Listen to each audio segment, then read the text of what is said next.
Hello, and welcome back to the channel. Long time no see. I hope you all are doing well. I have a couple of my great friends as guests today.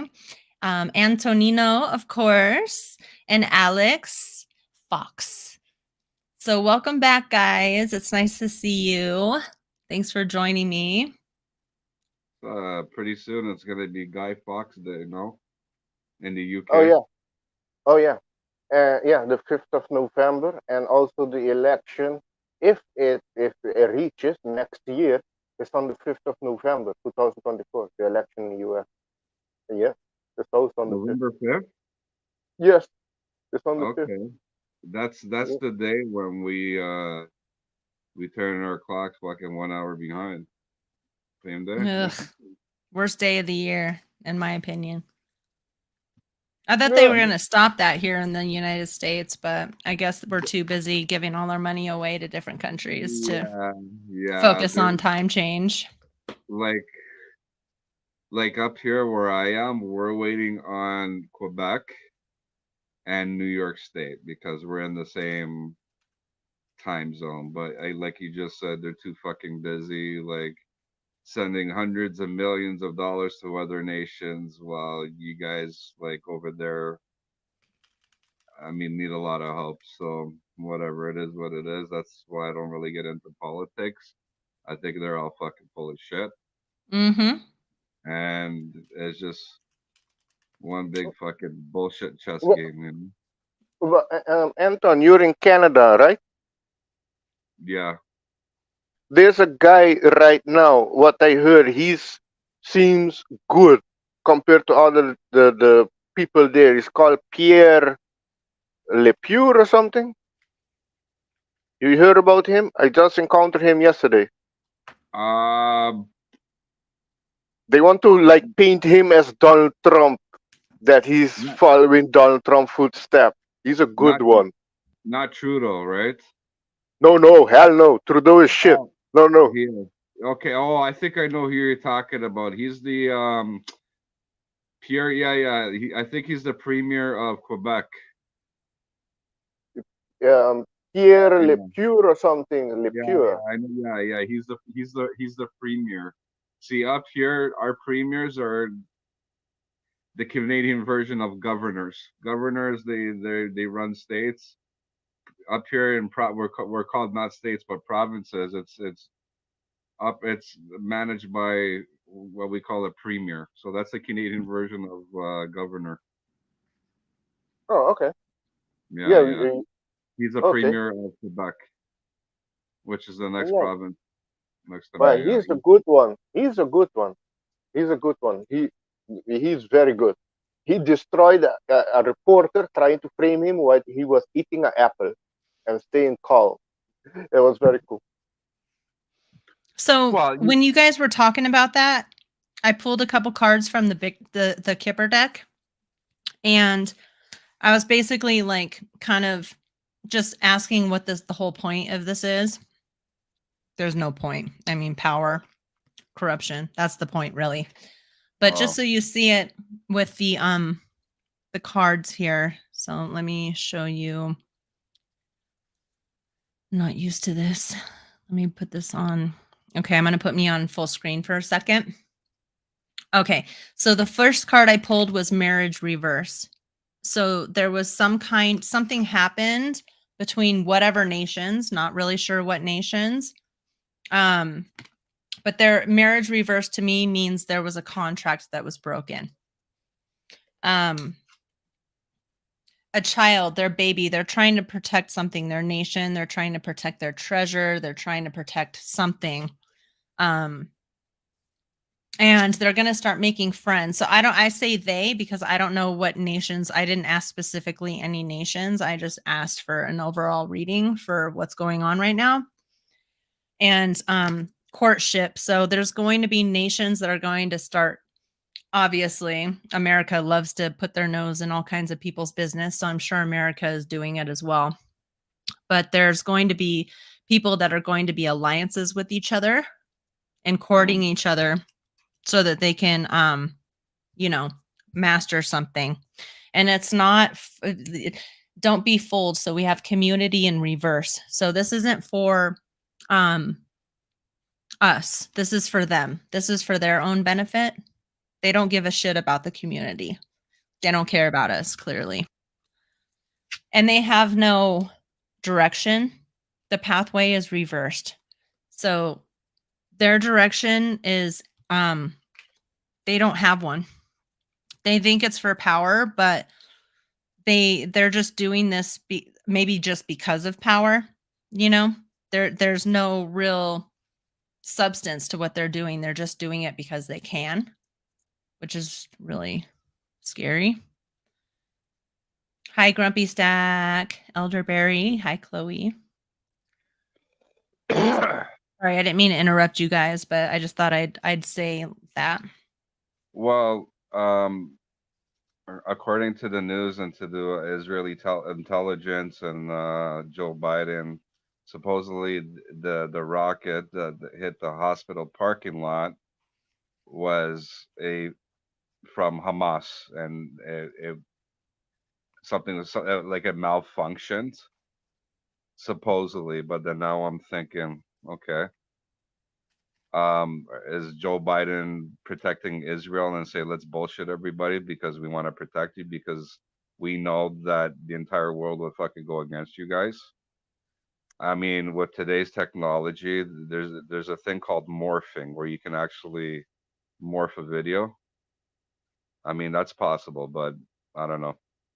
Just take it with a grain of salt. Well, just like AI is you can put my face or a famous person's face on a video and they could just be talking to you and answering questions. I just watched a video about that with one of the Kardashians, and she was like answering questions, advice to people, but it wasn't her. It was totally AI. And the AI, she was arguing with, there's this one lady in there who was, are you human? And stuff like that, asking those kind of questions. And she was like, yes, I'm human. How dare you? And she started talking a bunch of shit and telling her like, get the hell out. And like, you know, and that was all AI. It wasn't even really a human. So they think they're sentient. They think some of them are programmed to think that they're real. Which goes back to you saying maybe some of these videos are fake. You know, maybe some of them just aren't real. They're just trying to hype us up. Yeah, I mean, you can actually with morphing, you can actually take a real video and change it up. Like you can have a video of somebody else but then put my image, my body into it as if I'm in that video. And I mean, that could be very dangerous, especially if you want to set people up. You know what I mean? Yeah. Yeah, it's like if you have the technology, then all I could, if say for example, Anton or Alex made me mad, and I could be like, oh yeah, and put your freaking face and your body on here and saying the N-word, you know, and then everybody would go for it because everybody's so gullible. So. Oh yeah. You know What? sorry, go on. Oh no, go ahead. Go ahead. No, I was gonna say the funny thing about the N word is sometimes I get called that. It's like it's hilarious. You know, what's up, my nig? You know, like that. Like, okay, call me Yeah. say my ninja or something like that. You know what I mean? They're calling me that, and that's I don't know. Well, they do that in the U.S. I don't know about there in Aruba, Alex, but that's like that's street lingo here. It's Oh yeah, I got the lesson there from Kunjin Queen. She mm, told me how it is there. Yeah, here in Aruba, it's mostly the stupid street boys or gangster wannabe use it. I self don't use it. I don't like people calling me that because it was degrading to the black people. Although yeah. the word was corrupt because the word derived from the word of Ethiopia, which is nigger. Negus means royalty, but they corrupted that word and used it to low the black people, and the black people use it to call each other that. So I don't They understand that. call each other But that. They call each other that. Yeah. Yeah, That's but that's they say there's a incredible. difference where you say nigger and nigga. But for me, it's the same. It's the same shit. But it is how you pronounce Alex it. said But it, by the way. By the way, Alex is black, so you can't get mad at us. He's allowed to say lol. it.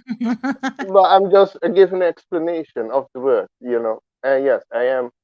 Yeah, I look black. Yes, I am. But yeah, but I'm mixed. Lol. I'm like Bob Marley. Bob Marley's father was white from Yeah. England and his mother from Jamaica. And Yeah, I'm here. but they say if you have a drop of black blood in you, you're full black. You're black. So Oh you're yes, black. that they say too. Yeah, you're tainted. You're not pure anymore. Lol. Yeah, that's what they say too. Lol. That's true.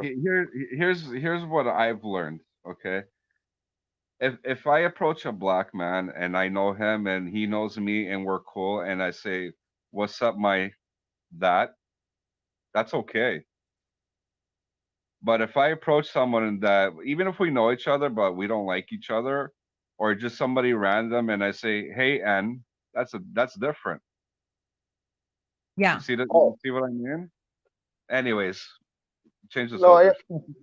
Yeah. no, I understand. It is different there, you know, and that's why I don't understand if the black people call each other that, and if a light skin call them that or call that, then it's a war. Or but you call each other that. I'm like, it doesn't make sense. Well, But that's their well, issues. That the be- issues that they need to overcome in the future. because So yeah, I think the but way yeah, in how Aruba they don't use that. Only the ones that listen to rap or things like that, people like that. Yeah. I think it's because like if they don't know you and you use that word, they might take it like you're being racist. I think that's what the issue is. It's just Yeah. Oh, it's just fucking it's just weird.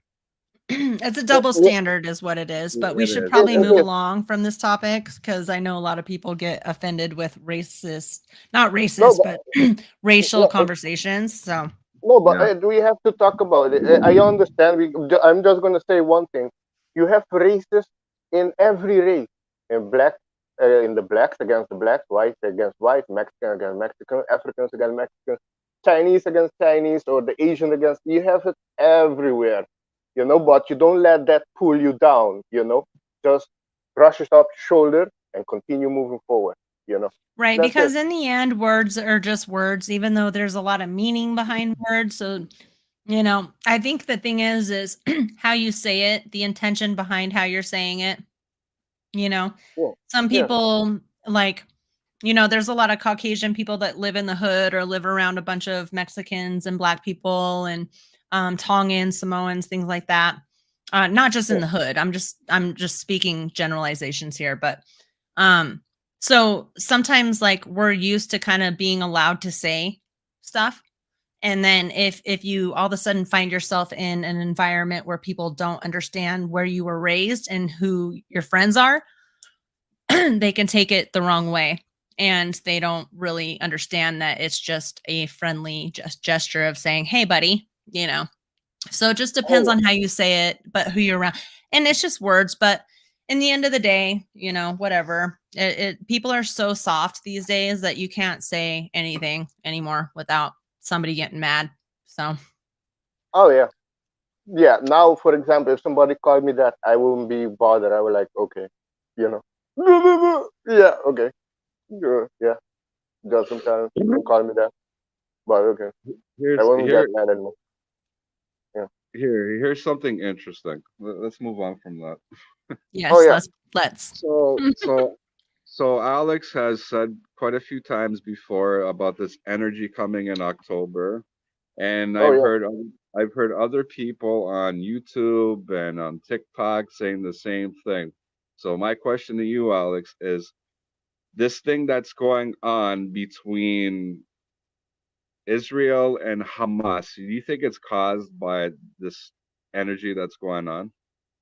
Yes, What do you think? What's your opinion? it's for sure because this is the what does the elite have control over the people is the power. That's what they have, power over the people. So they want to continue having that power. And this year, due to the 7, a lot of people are um, having a spiritual awakening.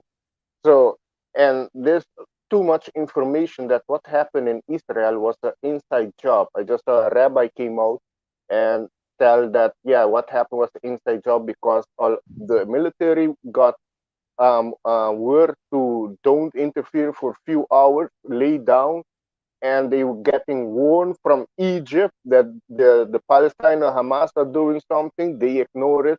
They have one of the best intelligence agency in the world, which is Mossad. The whole place is surveilled, and still that happened.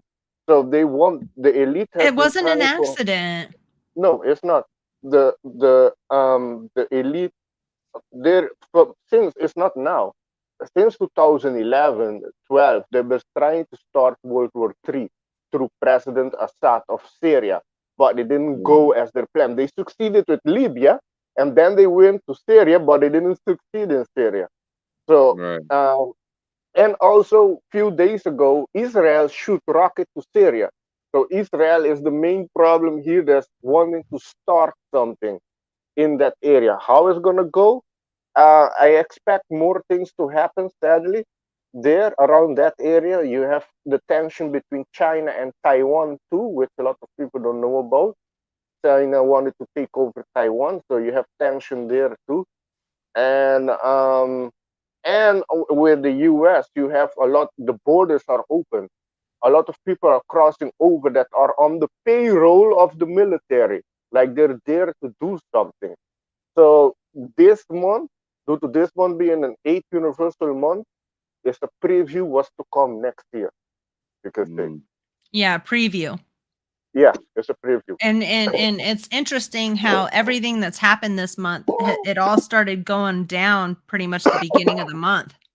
October 7th. And the month, what I'm Mhm. thinking is if their military is so sophisticated and they have an eye on every Tom, Dick, and Harry, every inch, because they got surveillance all over the place, how did Hamas, how were they able to breach the wall? And maybe just like Alex said, maybe it was an inside job. Maybe they fucking did it purposely for them to come through. Maybe Egypt did warn them and they didn't fucking ignore. They just said, okay, we're gonna play stupid. We're gonna let them fucking breach the wall and let's do our ethnic cleansing. I'm not saying for sure. I'm just take it with a grain of salt, but Well, like that, that's what's what that I'm whole thinking. saying say? Don't let any um catastrophe go to waste, or don't let any, you know, Yes, Yeah, don't let it yeah, go to waste. We can use it because we can put fear in people and make them docile and scared, and and and the great also, thing, you know, get rid of a few thousand people on the planet because that's their goal too. that's exactly. But that's the thing. Everything I'm seeing that they are trying to do or they're gonna do is gonna backfire on them because now with the happening in Israel, it put attention to on Israel, and a lot of people are digging in the history of Israel. Look how it was created and the history with the military, what they've been doing with the Palestine. A lot of things are coming out. Actually, Israel, the people they were fed up with the government. They were about to do a protest just before this thing happened, right. coincidentally. So Yeah, they because they've been pushing forced vaccination also with it. Then they start in Israel. You have two to be fully vaccinated. Then it went to 3, then 4, and then 5. I think they're at 5 right now. That you be considered fully vaccinated if you have 5. So they've been jamming the people, damaging the people immune system. There, you see, the government there are not for the people. The people in control there are not Jews. They're Jews Zionists. They're fake Jews, and that's what people are gonna be finding out very soon. That Europeans. Yeah. that the Rockefellers, they're the one who's in control of Israel. The Khazars and all that, and supposedly they converted to Judaism like a few hundred years ago or so. I don't know, man. Who knows? Maybe the Palestinians, the modern Palestinians, maybe they were Jewish and then they converted to Islam. We don't know. They could be anywhere. They keep Yeah, eating. that's the thing. We just don't know like what the agenda is, who is on whose team. It doesn't even matter. It doesn't who on whose team. It's all bad. War is just such a waste of precious lives.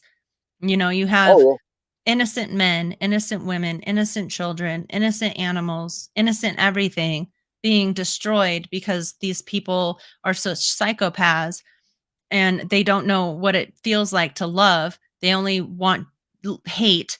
Like Chloe was saying, they just want to feed off our energy, our hate, and it drives them, division. and it is so psychologically disgusting. And a lot of people are so brainwashed that they're falling for it, and they're taking sides, and it's just like, how many times this has happened since the beginning of time?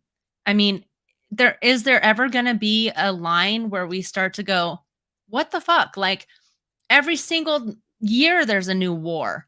Every single new presidency there's a new war. It's just constant. It never ends, and it's so stupid. Except Trump. When Trump was in office, was zero war.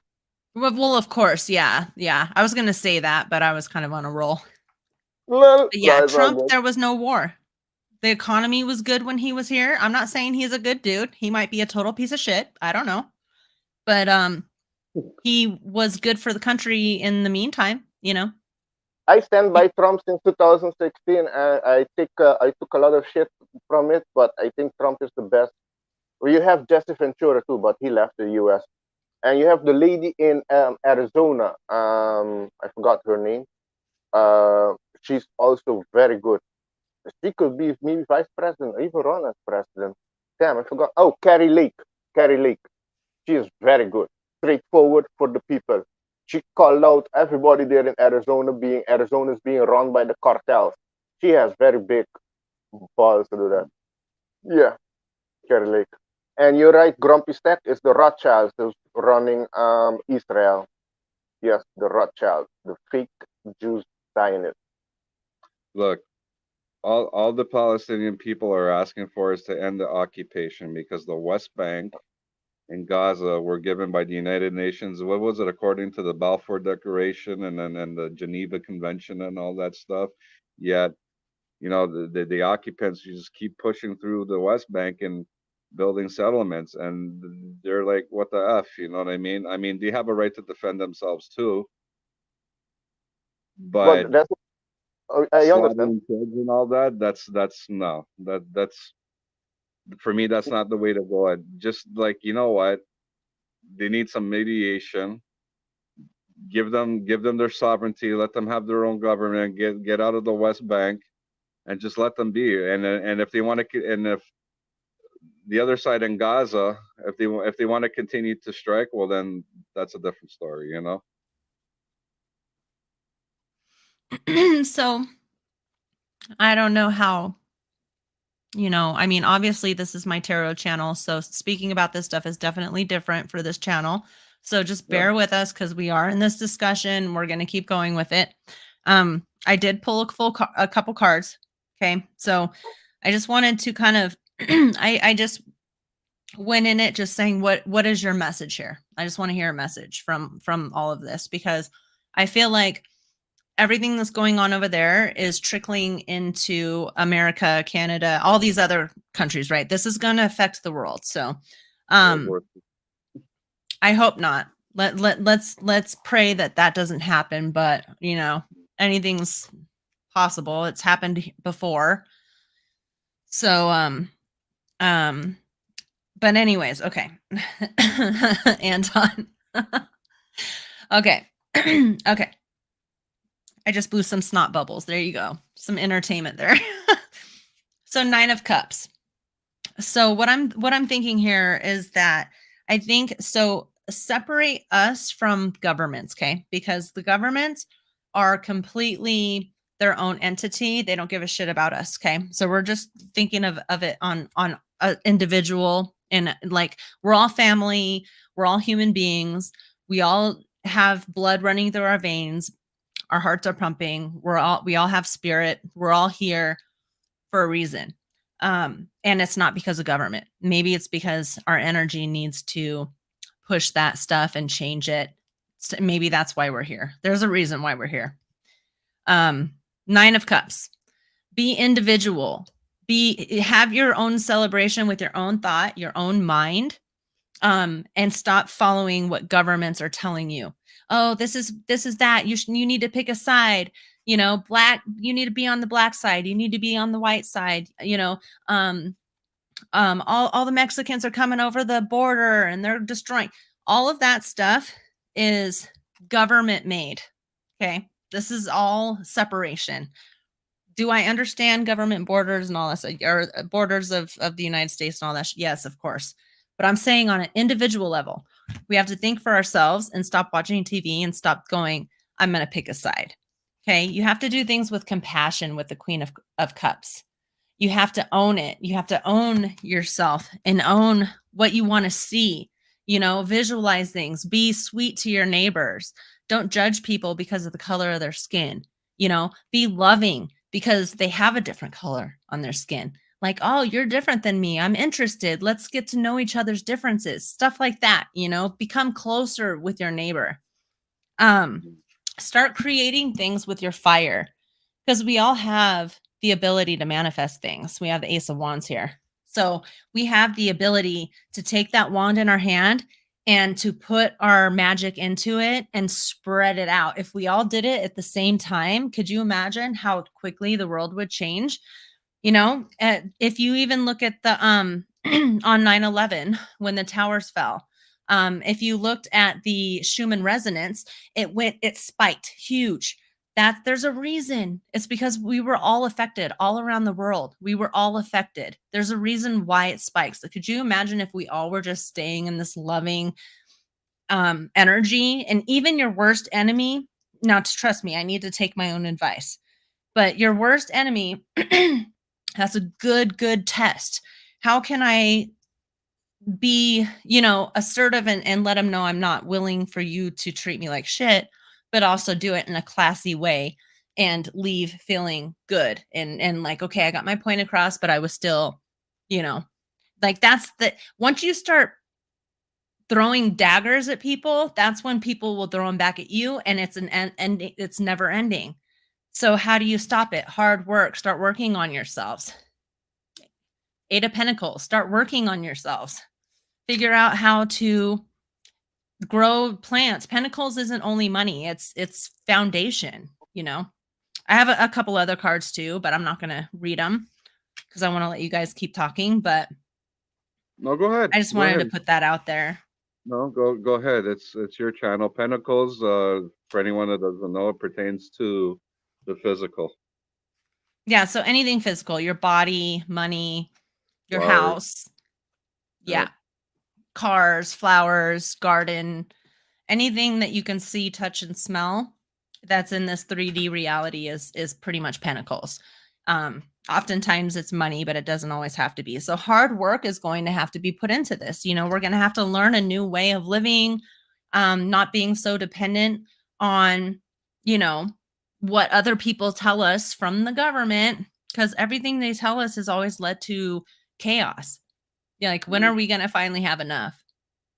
Again, another lover, another card of love.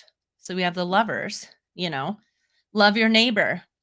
If somebody upsets you, learn how to communicate better, or, you know, yeah, just like, hey, like, did something, that's the hardest part for me because I'm not the best at expressing because I don't want people to think I'm coming off angry. Because if I go, hey, are you mad at me? Then they're going to automatically think I'm mad at them. So I have to figure out a way to communicate, right? And so that's the hard work. We have to figure out, how do we do this? How do we what do we do in this situation? You know, it takes work.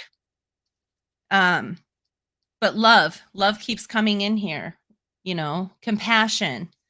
Like when people say, I'm for Palestine or I'm for Israel, it's like, so basically you're saying you want babies to get killed because of something somebody did 70 years ago.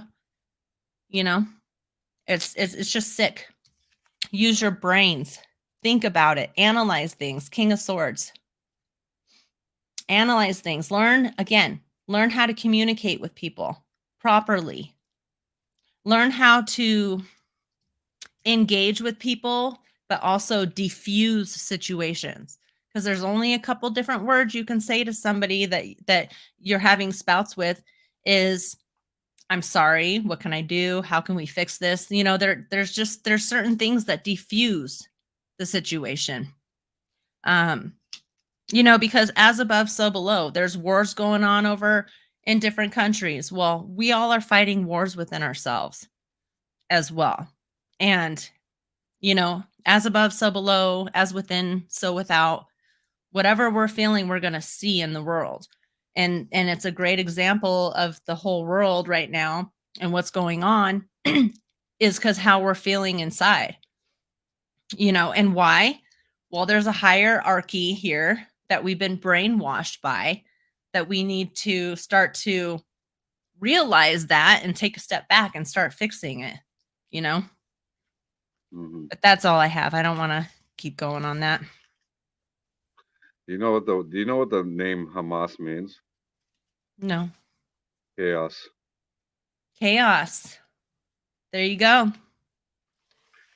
Here's the thing: had they not struck Israel, Israel would not have struck them, because Israel doesn't go and shoot missiles into Gaza for no reason, right? So Hamas should have approached it differently.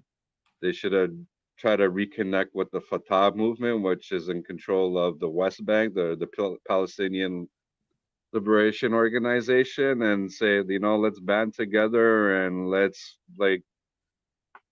talk to the United Nations, and let's talk about, deal with the shit that way.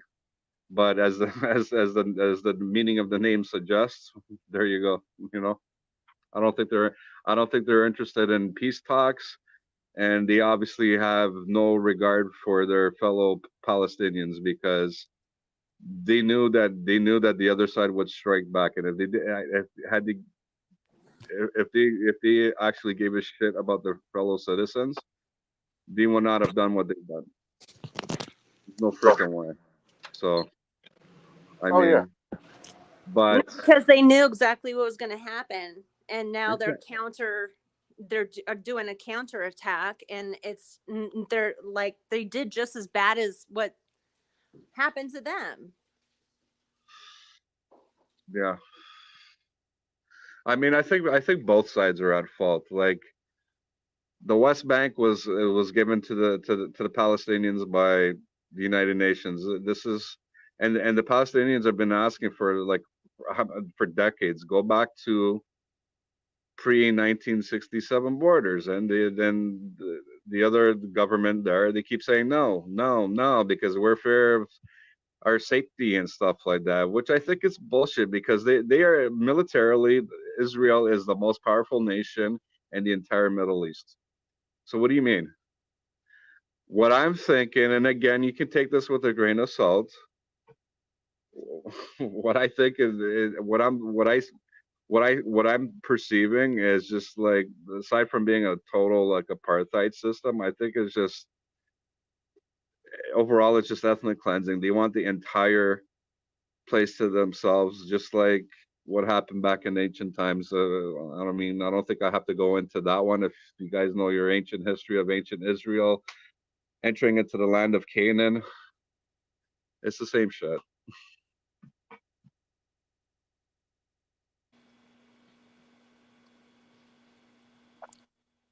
Okay. Yeah. And then now Lebanon there got involved.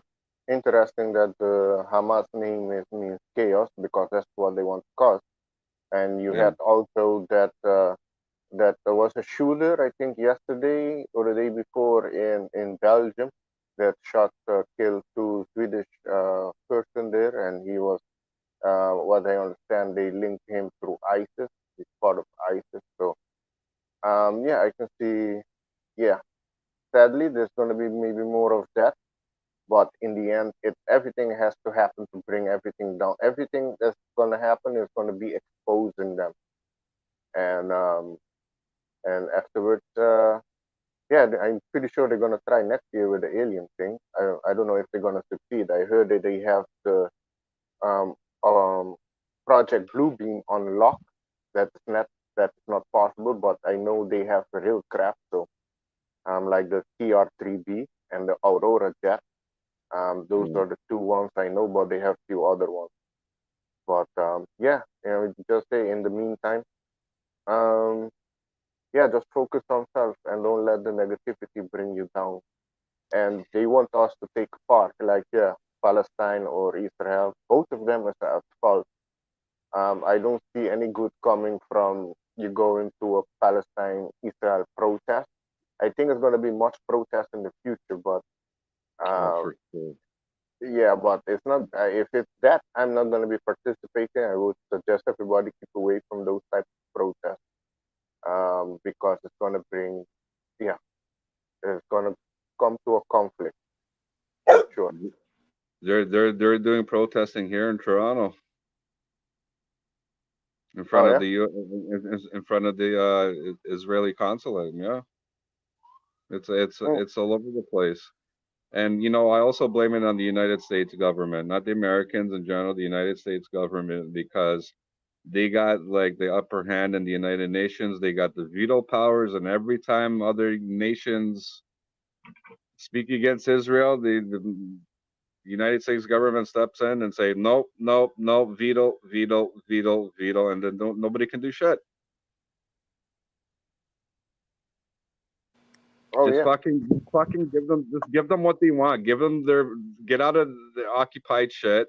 The majority of territories you got is much larger than what the Palestinians have, even though they were there while these guys were in exile. Just give them what they want and go from there. Just go with the flow. See how things go. If they want to strike, well then what does that tell you? But see, it's not the Fatah movement or the West Bank movement that's striking Israel. It's the ones that are like in control of Gaza. Oh yeah. You had President Trump time. There was one terrorist, I don't know, Salami or whatever it was his name, Salami, that Trump ended it one time. He eliminated him, and then the media was calling that he was a humanitarian from Iran. He was humanitarian, but he was terrorist.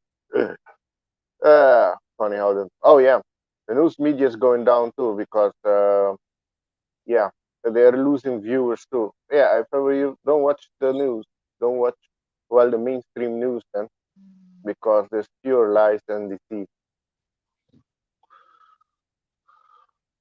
So yeah, I just say next year we're gonna go through an 8th universal year and we're gonna be entering a transformational period of 3 years.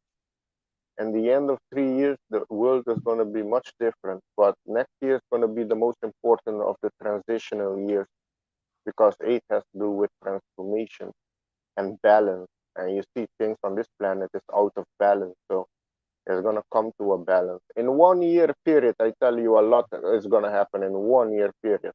1 year, 12 months. But stay grounded and everything's gonna come good. Just work on the people around you. Work on your health. That's key. Health. Health is your key because that's what they're trying to fuck up. Is our health. So work on your health. And don't fall for the bull, Oh yeah. Yeah, but the do lies. you said the world's going to be different in a few years. So Mm-hmm. for the better or for the worse? Well, it's depending on us, right? But I know, okay. I know in the end, this we already won. We're just playing it out. So next Mm. year is an important year that 8 has to do with standing in our power. It also has to do with the financial state of the world, with the market. I can see this month something happening with the stock market, but Another a crash? financial Mm. crash will be next year for sure. And then they're gonna try to introduce the Great Reset, but I know there's something else on the side already set for us, which is the quantum financial system, Mm-hmm. which is gonna be backed by gold and I think silver too. And we're going to see that in a year period. And I see in 2009, with 2025, which will be a 9 year, that will be like a humanitarian year. So I can see a lot of healing, healing products, healing devices, technology coming out in 2025. 45 or 25? 25, 25. 25. Yeah, yeah. Okay. After 2024, and then 2026, the world is going to be different. But I think before that already, you see, next year is going to be something else. That's what I tell you. This year was spiritual. Next year is physical. 8 is physical. 7 is spiritual. I know we finally got like a year of somewhat peace after everything that happened. And now we're right back. We're going right back to it again. It just seems like it's just never ends. It's very frustrating. Now it's going to end. We're coming to the cycle now. The cycle is ending. Yeah, the cycle is ending. It started in exactly. You see, everything is going in divine timing because it started in 2017 when Trump went in office. And yeah, and 2025, 2021 was a 5 year, and 2020 was a 4 year structure. Yeah, corrupt structure coming down. 2020 vision, looking at things. A lot of people got to you see that in that year who was doing the research, who wasn't just going along with the narrative. So since then time things has been speeding up, you can say. So, Anton, I don't know if you wanted to talk about the Cali thing. Did you want to maybe talk Well, about that a little I bit? was I was just thinking about that one. You must be reading my mind or something. I'm good at that. What I was about to say, or what no, what I was thinking about saying is, like I've said to you in private, Amber, that a lot of people in this world are still stuck in the Kali Yuga mentality. Even though we're coming out of the Piscean age and we're feeling the effects of the upcoming Aquarian age with all this advancement of technology and medicine and humanitarian aid and protesting and all that stuff. A lot of people are still stuck in the Kali Yuga. But at the same time, on the flip side, I'm thinking that that's possibly a blessing that will help people who are consciously sleeping to wake up and join the unity. You know what I mean? So we'll see how it plays out. If you understand Yeah, what I'm saying. Yeah, it takes bad habits die hard, right? Or old habits die hard. So I can understand why people would still be stuck in the Kali Yuga stage. Because I mean, didn't we just end it, or we're at the ass end of it, or Well, according to Sri Yukteswar, it's a period of 2,400 years. So in the with the Yuga cycles, there's 12,000 of ascending and 12,000 years of descending, and then there's obviously the descending Kali Yuga, which is at the bottom of the descending side, and then there's ascending. Um, so the according to him, the descending Kali Yuga began in 700 BC, and then we hit rock bottom around 500 AD, which is pretty much around the time when the Dark Ages started, when people were at the lowest and level of consciousness and the most ignorant.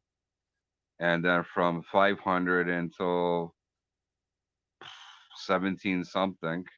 I mean, if you want to, so okay, so 24, so 1200s, yeah, 1200 years after 500 AD, that would be 1700 AD, and that's when supposedly the Kali Yuga ended, and then there's a transitional period of like 100 years or something, and then the Dwapara Yuga, which is the energy age, which we're pretty much in now with everything's all energy, electricity, frequencies, all that stuff. It's all energy, right? And everything is powered by electricity. which makes total sense, right? And then I Mm-hmm. guess you got, the advancements of technology and medicine. Now, mind you, far into the future, into the ascending Dwapara Yuga, the technology that will be out around that time could be like 1,000 years from now is going to make the technology we have today look like fossils. When you think that's gonna happen, that we go to the you could say ascending or golden age in the Kali Yuga calendar, that we So, ascend. so the ascending began at in 500 AD. This is according to Sri Yukteswar. I don't know if you can see that. The Yuga. Yes. This is a book I recommend. If you're not really into reading, you can get the audio version where you can listen along. This has some pretty good stuff.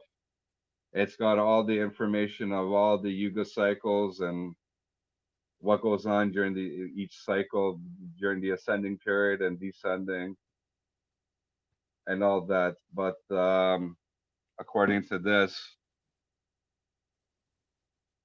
the golden age ain't starting until like much later, way later. Like we're talking like thousands of years from now. Past So our time.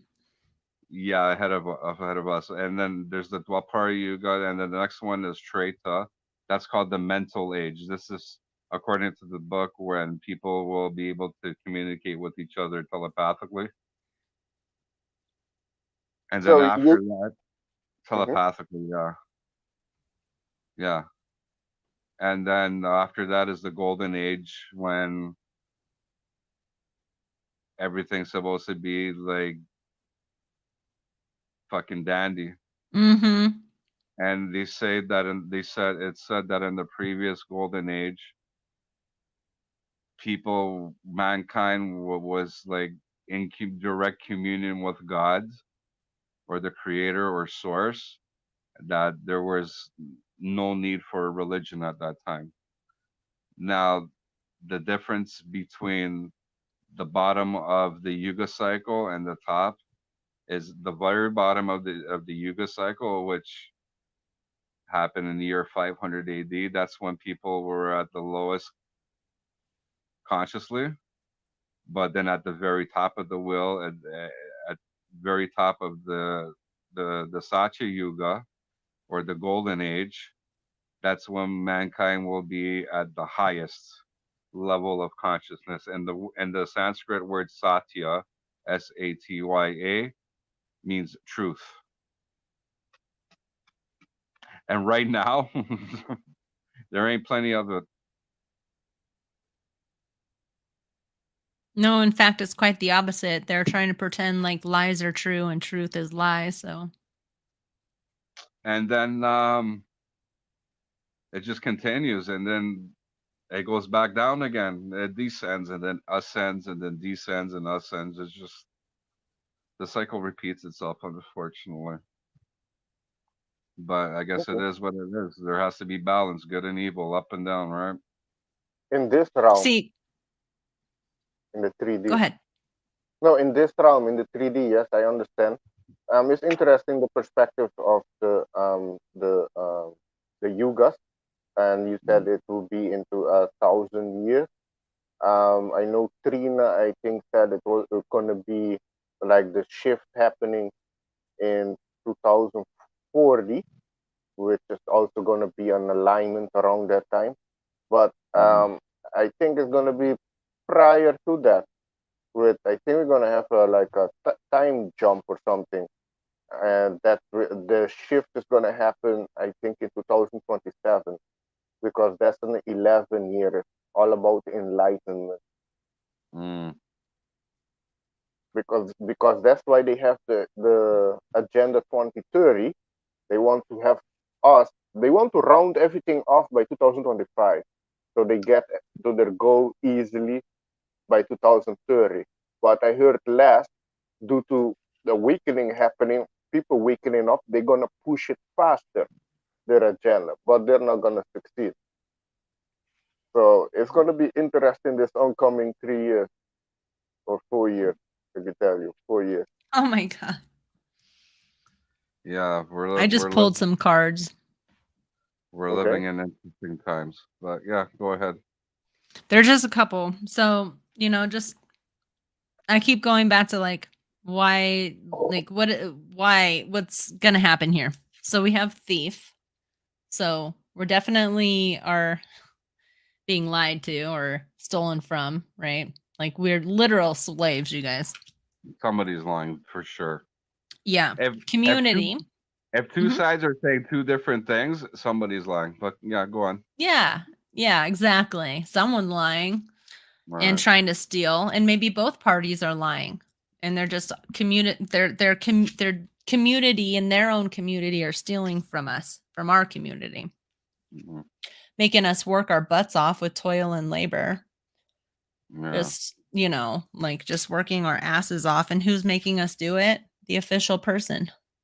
Right. And we're like, oh, official person, you're so important. Okay. The elites. That's It's what just such a joke. that's what fucking sucks, you know, like you gotta work our asses off, tear our muscles, fucking sweat, gets like so physically exhausted just for what? To pay fucking bills and then have fuck all in the end? Mm-hmm. You know, everything's like so bloody expensive, like the cost of living and the food, it just Oh god yeah, damn. Like, Aruba is the second most what? expensive island in the Caribbean. Oh, So wow. I think yeah, the prices seems are gonna go up a bit more, but in the end, it's gonna turn out good. Yes, we have to keep. It wasn't easy. It wasn't easy coming to this plane, this reality.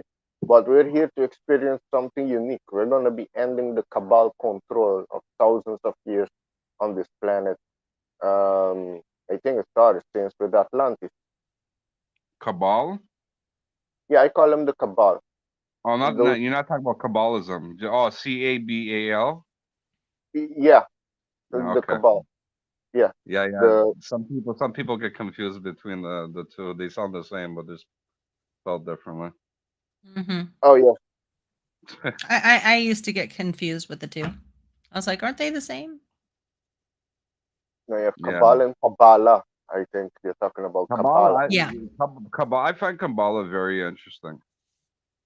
It's I based mean, on it has very similar concepts as far as energy and focus and manifestation and things like that.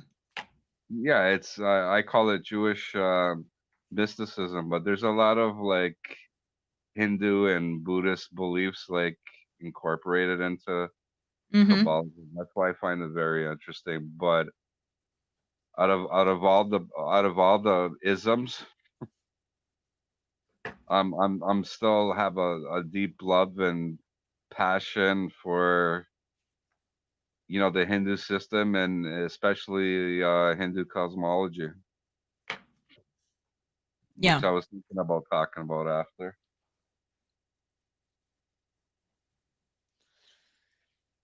Okay, Well, yeah, like what I was gonna say about the cycles. Um, so my I guess current belief that I believed for many years now is that we chose to come back down into this 3D reality and live lives and feel emotions, because when you're in nirvana, you just feel bliss and peace and all that. Maybe one day we just get a little bored and we go, hey God, hey Sky Daddy, I'm bored, I want to go back and play.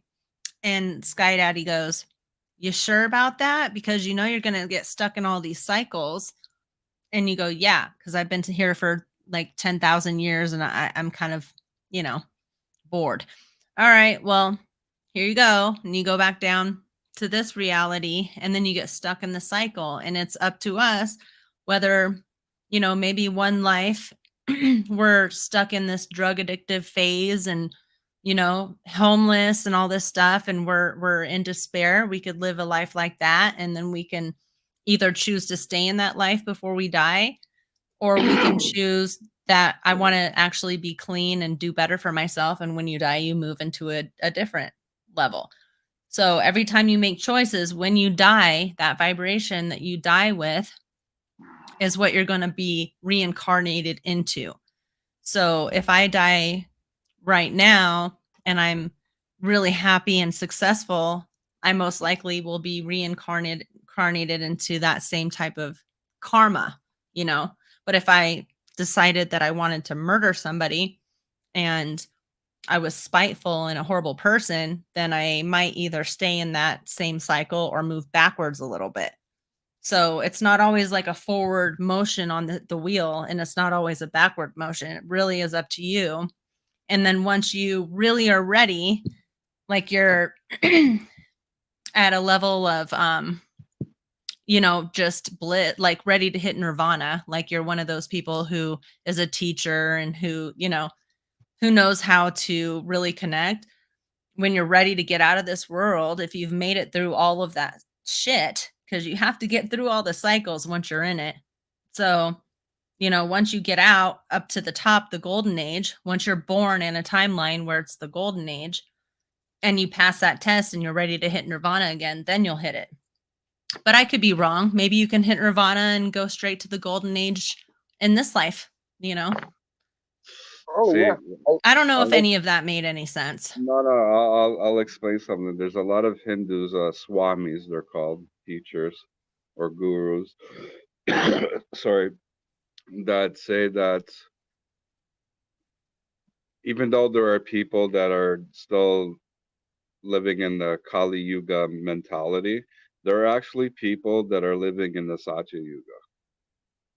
And these are the people who are selfless, they do things for society, and they speak the truth. Very few, but yeah. So I mean, it all depends on the self, Mm-hmm. how you want it. If you want to live in happiness and bliss, and you're okay with the little that you have, and that you're compassionate and loving and honest and all that golden age stuff, well then you're living in your own Satya Yuga. But with society and the world in general, we're nowhere near that. But Right. individually it's possible, but in general, like in society, we're far from that. No, and a lot of people don't understand it. Even when you try to explain it, they don't understand what you're saying. So it's obvious that they have a long way to go. I mean, not all of us, but a lot of us have a long way to go. But if you can't even understand what someone is saying when you say it to them, then it's like, oh yeah, you got a little while to go. You know what, there's a lot of people I've heard talk about golden age, golden age, golden age. Oh, imagine we were living in the golden age, it would be so this and this and this and that. You know what I say? Fuck the golden age. Because when it comes to reincarnation, especially in the Hindu system, there's a thing called moksha, Moksha, and it teaches that moksha is a Sanskrit word for liberation. So the liberation from cycles of samsara, which means cycles of death and rebirth. So once the soul exits the material universe, we go back to our original state, which is in the spiritual universe, where there's no bullshit. 24 hours a day, 7 days a week, 365 days a year, where there's no time exists, and forever and ever and ever and ever. You can't top that. I'm sorry. Oh, because there's no ascending and descending. Yeah, there's no roller coaster ride there. It's just kind of There's, like nope. happy. It's bliss, like eternal bliss, and you got trees there, according to the scriptures, they're called wishing trees. Now, whenever I can get back up there after being down here reincarnated for I don't know how many lifetimes, there's no way I'm coming back down here. Mm-mm. For what? To go through the cycles of death and the rebirth and all the ups and downs and fucking getting sick and feeling pain and having hardships and heartbreaks and being bullshitted too and bullshitting others and all that stuff too, right? I mean, it goes both ways. It's just a cesspool. It just Yeah. it's just like a constant being mired in shit, you Yeah. know? Who wants to swim in shit today? Us, apparently, because we're here. Yeah, we chose to come here. I think we. Well, I do have a We feeling did we choose to came come here. here.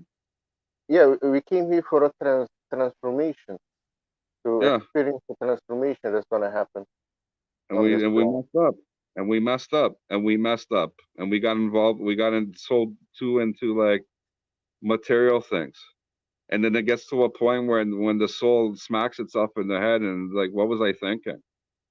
Because as soon as you come, as soon as you leave that spiritual universe and come down here, everything changes. You go from like super intelligent to like super fucking dumb, like ignorant. Like, why did I come down here? You get to a point where the souls are like, why did I fucking come down here in the first place? Like, I'm like, like, what the hell's wrong with me? Well, Everything changes. Everything but, changes.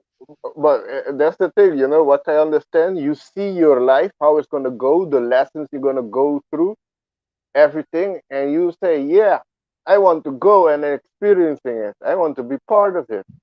Yeah, And you win. And yeah, when you come here, you forget everything, and you have to go on a learning path here. And yeah, it's a bit frustrating, but otherwise it wouldn't be a test. It's a test, right? It's a test of yeah. learning. That's why we're not supposed to remember our past lives, because if we remember our past lives, it become too easy for us. But that's the key. That a lot of people don't even believe in past life. I know. They, yeah. You Um, know what? I'll tell you what. Of course, there have been atheists since, I guess, thousands of years, but the majority of people, the majority of our ancestors, whether if you're European, Asian, or whatever, believed in that stuff. They believed in that stuff. They worship different gods and goddesses and all that stuff. The majority. Until when? Until after the fucking first century. What do you call it? The age of Pisces? The age of religion and spiritual and all that stuff? Hmm. The 12th house. Maybe Amber, if you don't mind, you can explain what the 12th house represents. um, it basically represents death and rebirth. It could represent alcoholism or drug addictions, any kind of addiction. Mm-hmm. Because it's the 12th house, it's the last house of the chart. So, it can be like it can test you to see how ready you are for death. So if you have, like, for me, I have in Vedic, I have Saturn and Jupiter both in my 12th house. So in Virgo, but it's like, so I have Saturn, the militant one, going, you need to figure this out because you may die one day and you need to get this shit straight. I mean, and then the Virgo is more of like a perfectionist thing. Like, you got to get it right. You got to get it right. And then Jupiter is in there going, I'm ready. Let's do it. And I don't know how to explain Jupiter and Saturn in the 12th. So okay, so in the 12th house, which also represents hospitals, prisons, asylums, Right. loss, loss of expenses, and it's also the house of karma. So when you have limited Saturn conjunct with Jupiter in analytical Virgo, Saturn likes to cause like delays and like all kinds of like obstructions. You're analyzing, you're using Virgo's powers to analyze things pertaining to the 12th house. You're trying to figure it out. Jupiter, there's the guru, the teacher trying to teach you. But Saturn's like, up, Hold on, you're not ready yet. You're not ready yet. you're going to go through hurdles. Nope, you need to figure it out. Mm-hmm. And don't forget, even though your 12th house is Pisces, Virgos, don't forget, there's still Piscean energy on there. Yep. Where's your Mercury?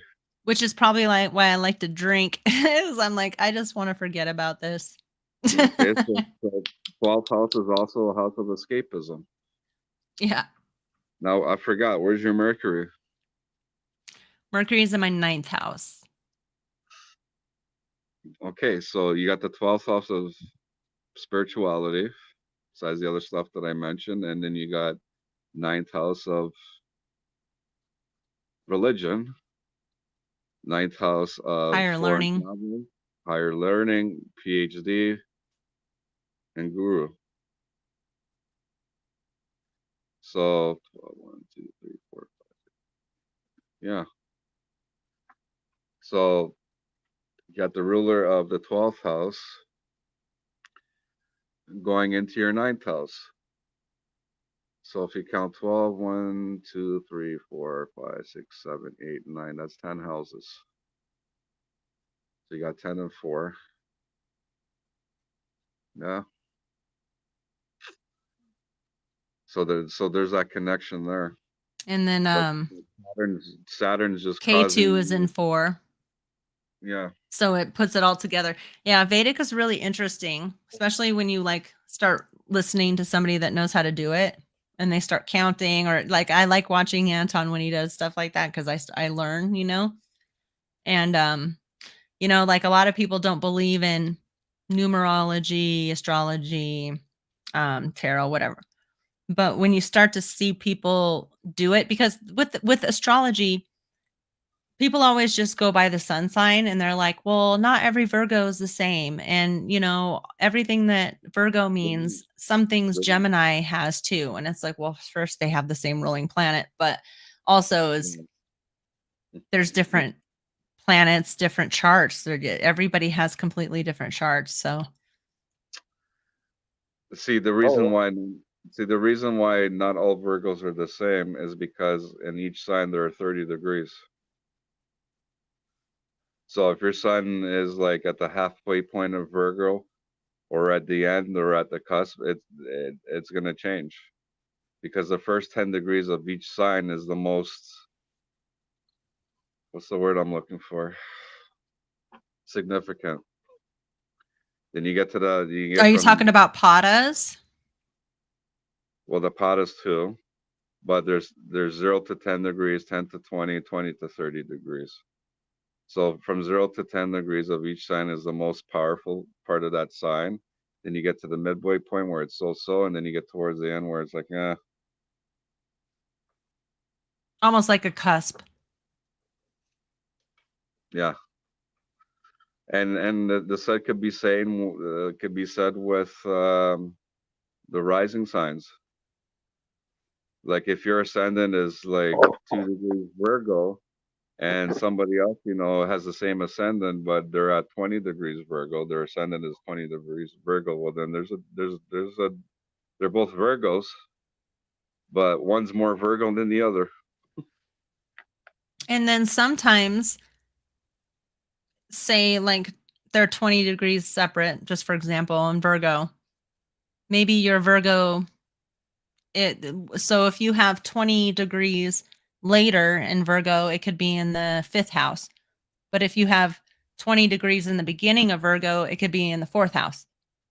And that can change the whole meaning too with the house, right?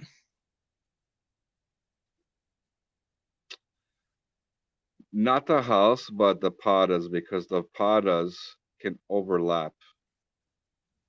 So it can start at the end of one sign and carry itself into the beginning of the next sign. And then you So got basically what a pada is like, so It's a how do you sign. explain this? Like, so say you have a piece of pie, right? And you have a sign in this piece of pie right here. Hmm. So here's Gemini right here. But then you cut that piece of pie in a bunch of little pieces. Right. And each of those pieces have a meaning. Pot of 1, pot of 2, pot of 3 of Gemini. So not only are you a Gemini in this house, but you're a Gemini pot of 3, for example, which means something completely different than what a Gemini pot of 1 would be. Right. Exactly. Yep. Because Alex, Gemini Pada 1 could have Mrigashira. When Gemini Pada 3 can have a different nakshatra. And so I'm glad you brought Mrigashira up. I say Mrigashira, but Mrigashira Sure, the your head. is it can be Taurus and Gemini. So that's the Right. nakshatra, right? Right. And that's the Which depends on the degrees of overlap. And what that's the it overlap. is. So mine, Mrigashira, is Taurus, but Mm-hmm. he just said Mrigashira Gemini. So it can be both because they're right next to each other, Taurus and Gemini. But I was just born a little bit later. So mine is or a little bit before. So mine is in Taurus. Right. And like I said, it can overlap into the next house. Mm-hmm. And then just continue on from there. A little lesson. Give you guys a little lesson. Try to understand it a little bit because it's really a lot to understand sometimes. How are you doing, Alex? What do you think? Oh yeah, no, the Vedic astrology goes very deep. It's interesting to see, with the degrees. Listening you talk about it, where it is to be more Virgo, less Virgo, or each sign depending which degree it is. So I didn't know that. So yeah, Yeah. I'm listening, I'm learning. Yeah. Like oh my God, you're a Virgo. You don't talk like a Virgo. You don't seem like a Virgo. Well, because you don't understand how the system works. Mm-hmm. Well, in Vedic, my ascendant is Virgo, my sun sign is Virgo, my moon sign is Cancer, and nakshatra is Aslesha. Right. I don't know the degree though. Your Well, sun, Ashleisha in your sun sign or your rising or moon? moon. No, the Moon. the nakshatra. Oh yeah, yeah, yeah. Moon nakshatra. Yeah. Ashleka belongs to Cancer. Your moon is in Gotcha. Cancer? Gotcha. Yeah. Yeah. That's the Interesting. Nagi. That's the Nagi, the serpent creatures. Yeah, Very nurturing. and I don't like serpents. Lol. Yeah. I want to see if I'm right, if I remember this correctly. So is Ashleisha the one that can be like it's the serpent? So it can be the sign that can be suffocating sometimes. Like it takes its prey and it just suffocates it. I can. Yeah. Interesting. An unhealthy Ashleisha, I should say. One that's not balanced. You know, there are variations to the whole astrology thing. Like you can have Ashlesha, which is not a bad nakshatra, but then if you have like a malefic planet in there, it can change the flavor of it. Like for example, like okay, so you have, let's say you have Jupiter. Let's say you have Jupiter in the 12th house, right? No, bad example. Okay, let's say you have Rahu in your 11th house of gains, hopes, wishes, aspirations, um, and network circles or friendships, right? You got Rahu. We both know what Rahu is. It wants more, more, more. Does whatever it takes, manipulates, cuts corners, all that stuff, right? But then if you have Saturn conjunct with Rahu or even Saturn aspect in it, that can cause a lot of frustrations because then there's Saturn's energy delaying all the gains, delaying all the goals that you want to achieve. You want to have a shitload of friends, but here's Saturn fucking causing obstacles, causing the limitations. And it can cause a lot of frustrations because Saturn is also known to cause depression. Because Saturn's considered The slow moving malefic planet. planet and malefic planet. So there are always variations to astrology. Even if it's in a good nakshatra, a malefic planet can just like turn it to shit. Mm-hmm. Unless if you have an aspect of a benefic planet that's in higher degree than the malefic. If the malefic planet is in higher degree and the benefic planet is in lower degree, you're gonna struggle because the one with the higher degree has more of a say.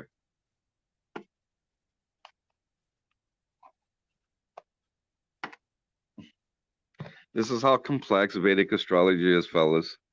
You know how long it's gonna take to master this shit? 10 freaking years or more. Yeah, like if you have like for example, I have Mercury and Venus in my ninth house. And they're both friends, thankfully. Best And friends. so let's say my Mercury has a higher degree other than Venus. So, okay, I think I might have misheard you, or maybe I'm just wrong. So, correct me here. So, say, for example, Mercury is higher than my Venus. Venus is here projecting itself through Mercury, right? So it makes it kind of whole. It makes it the one that's making Mercury more exposed or more prolific, like more loud. If Venus is in the lower degree?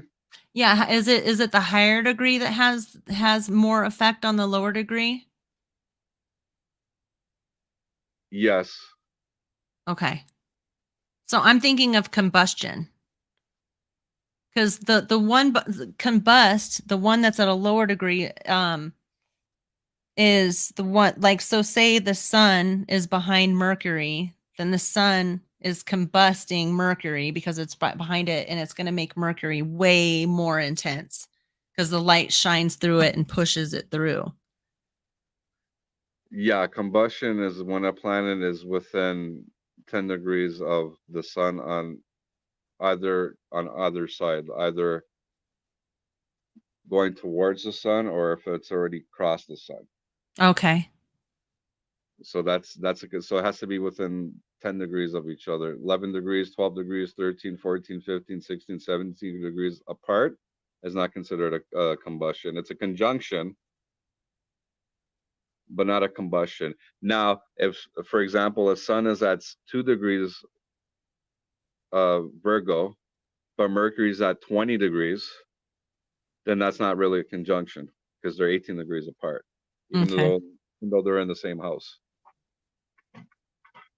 So the effects of both the Mercury and the Sun conjunct won't be as felt if they're 18 degrees apart. Now, if they're within 10 degrees apart or like they're in the same degrees, it's going to be amplified to the max. Mm-hmm. Yeah. I'm pretty sure my Mars and my Sun are within 10 degrees, but I haven't looked at my chart for a long time. But yeah. Mars and Sun. Okay. Yeah.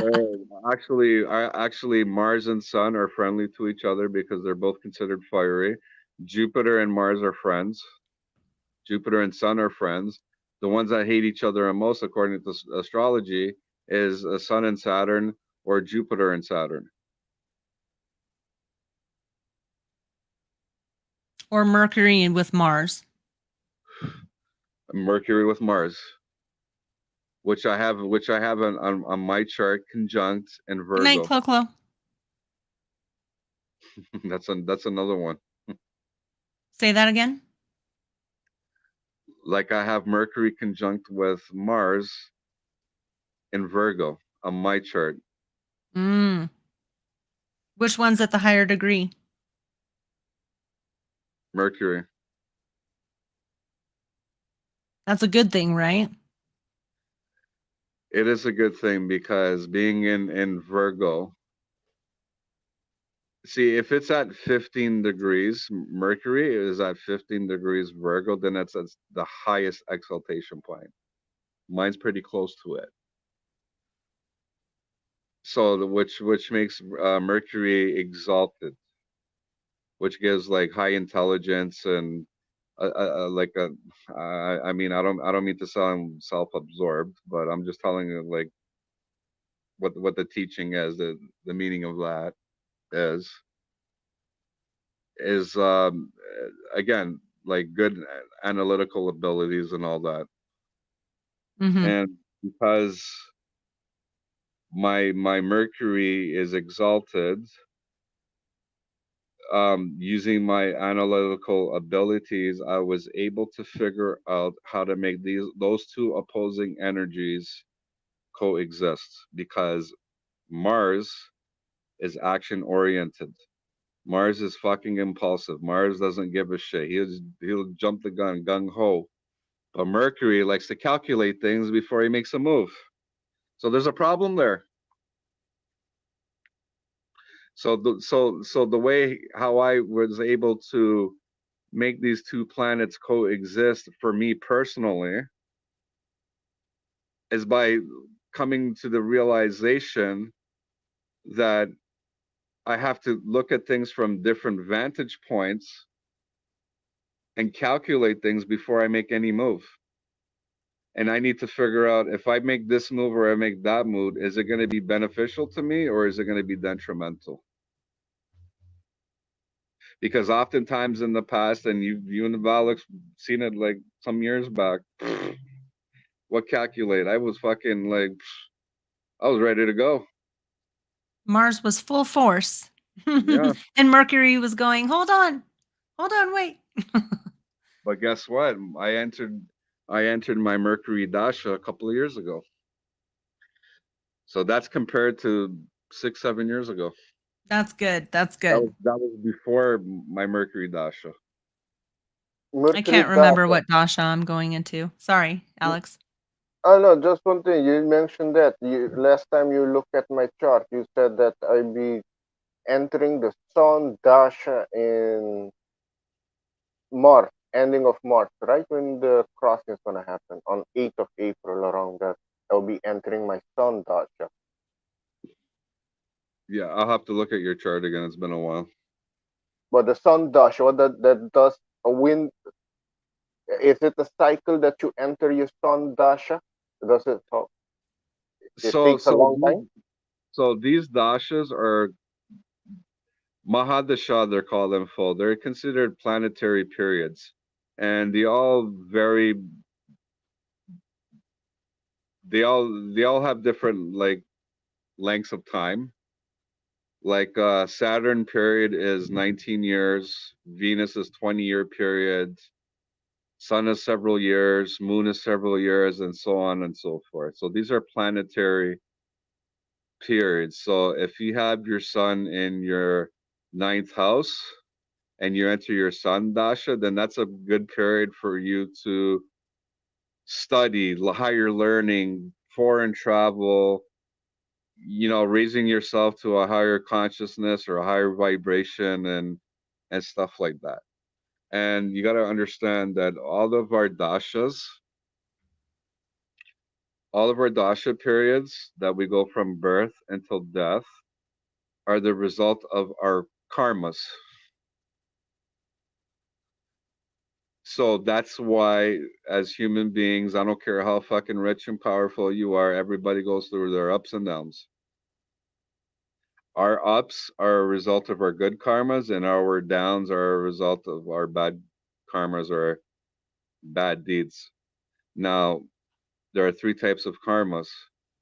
There's the accumulated karmas that have accumulated over numerous lifetimes. And then there's the portion of those karmas that are given to us during this lifetime. And then there's the future karmas. But the funny thing is, while we are exhausting our karmas from previous lives, we're accumulating new ones. Mm-hmm. A lot of people don't even fucking know that. And those new karmas will determine our future reincarnation. So if you're going through a bad period,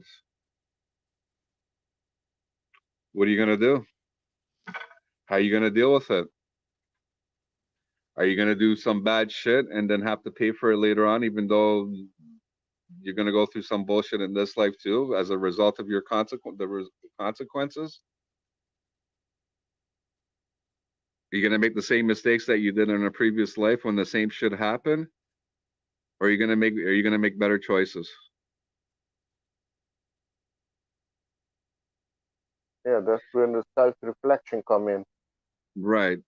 Now, the portions of those accumulated karmas, I'll tell you all, it can be seen in the sixth house on a person's natal chart. The sixth house. Look at the sixth house and the ruler and where that ruling planet is sitting, and you go from there. It's called prarabdha. There's sanchita karma, which is the accumulations. Prarabdha is the portions, and agami, which is the future. You don't get Oh, this stuff. You don't. I'm sorry, you don't get this shit in Western astrology. yeah, no, Vedic astrology goes deep. Deep is broader. I see it can be more specific, you know, but Western has this thing. But if I have to go on one, I will go with the Vedic one. I use the Vedic all the time because it's very deep and complex and very like detail oriented. Trying Whose to chart find is the that? dashas. Here's the dashas. Is that your chart? Oh, is No, it? this Yeah. is Alex's. Oh, So over here are the dates here. So you click on dasha and then you find what the current date is. Right. So we are in 2023, 2029. Rahu. Wait, that's not what it was. It was sun, wasn't it? Or am I in the wrong one? Because this is Mula Dasha. No, you got to go to Vimshaltari.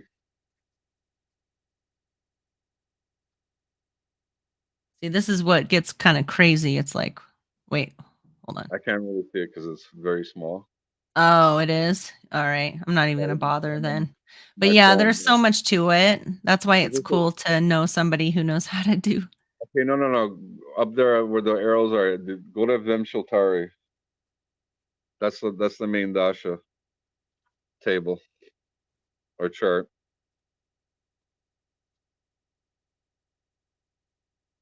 damn! You have a lot of charts. It comes with a lot of charts. Yeah, There's you know what? Oh yeah, this is nothing. Let me tell you something. There's so many dashas that we're all going through. Chara dasha, this dasha, mula dasha, that dasha, blah blah blah blah. All this stuff going on at the same time. Nobody really knows about. Shit, I don't even know how to get to it. It's You okay. gotta go. You gotta go to Vimshaltari. What does it I'm say up there? trying with the arrows, right?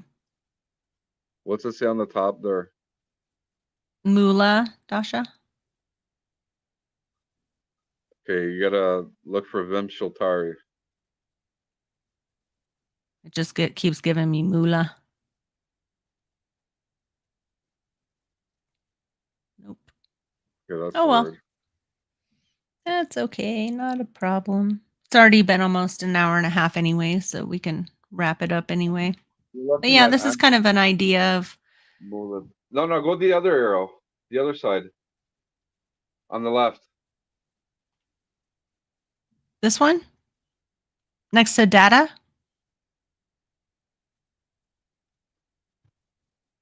Hold yeah, go there. Keep going.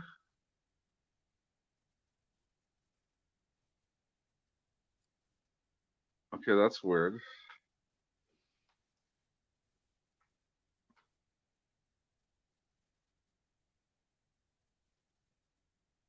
That's okay. Mm-mm. I don't know.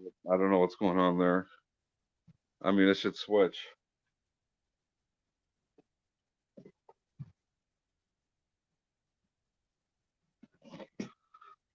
Oh.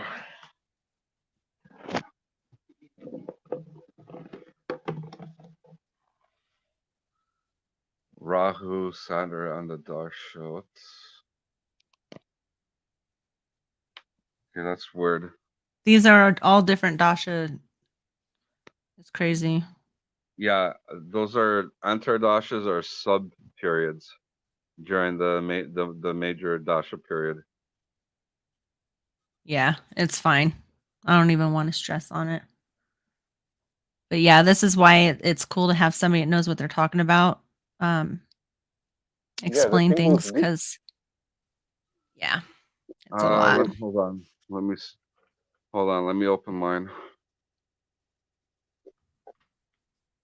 Yeah, the thing goes deep. No wonder it takes like 10 years to master it. It's Yeah, crazy. 10 years or plus. Yeah. Hold on. Chloe asked, "What are the houses?" She left. Yeah, no, this one lady I follow on YouTube that does Vedic prediction, Vedic astrology is Joni Petri. Oh, Joni Petrie. Yeah, I know. I watch her too sometimes. Mhm. Okay. Shit. Okay, hold on. Give me your birth info. Of me? Yeah. Oh, 19 September 1987. Okay, September 19. Hold on. Okay. 1987. September 19, 1987. The birth time was 7:20 Right. PM or AM? a.m. 7:20 AM. I like Sam Jeppy. He's good too. Yeah, he does. He's got a lot of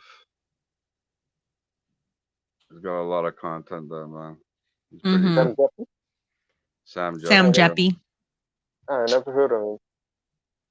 He's a Vedic astrologer.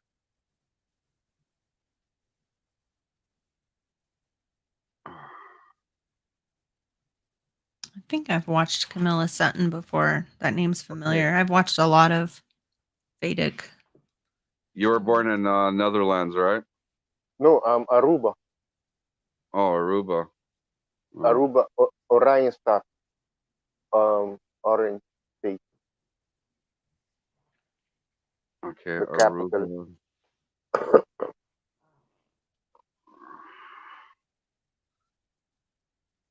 Alright, Tamaj, friend. No. Oh, I didn't even see Chloe asked what the house is. Where she said she's busy now, so I can't answer it. But they couldn't answer what the houses are. I hope that you weren't on a channel that said that they know how to do astrology if they don't know what the houses are.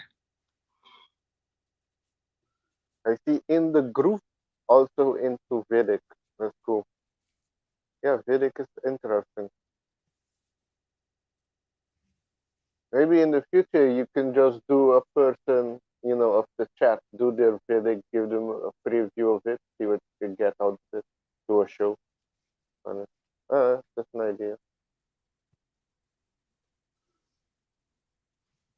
Okay, one sec. No, no, no, no, no.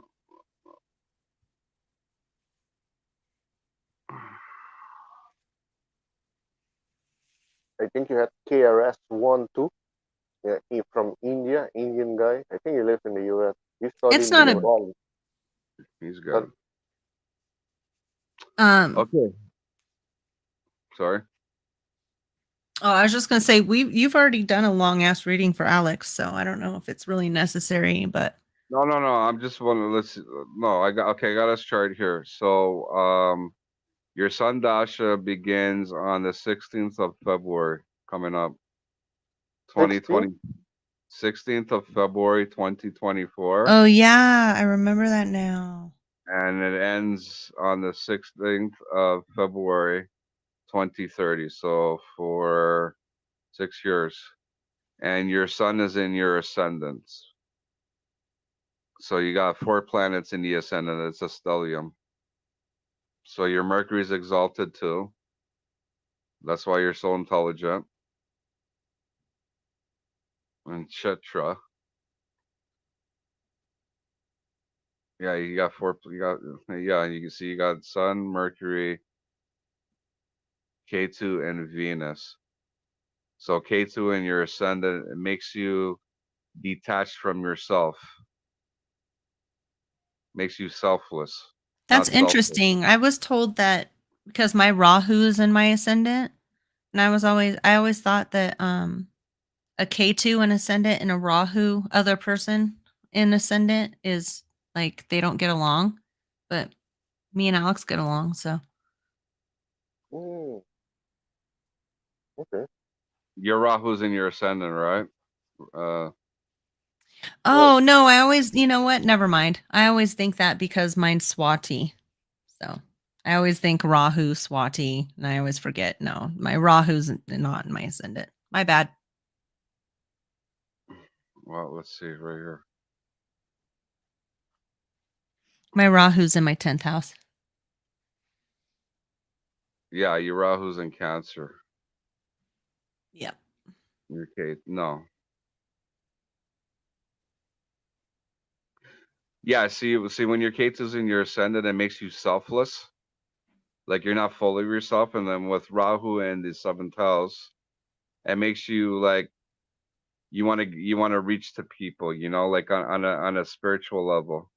But then there's also that danger where the people that you communicate with or you associate with, because 7th house is other people in general.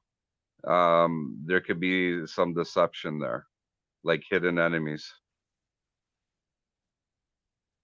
oh yeah. So how many times have you expressed your beliefs with other people that were your so-called your friends, and then or this is gonna happen, and you think that's gonna happen, and then all of a sudden they turn against you. Yeah, that has happened. That's why I don't really go along with people here. With I am only one person I hang around with once in a while, but other than that, I don't hang with no people. Yeah, Yeah. So yeah. you gotta watch out for that too. And guess what? On the 31st of this month,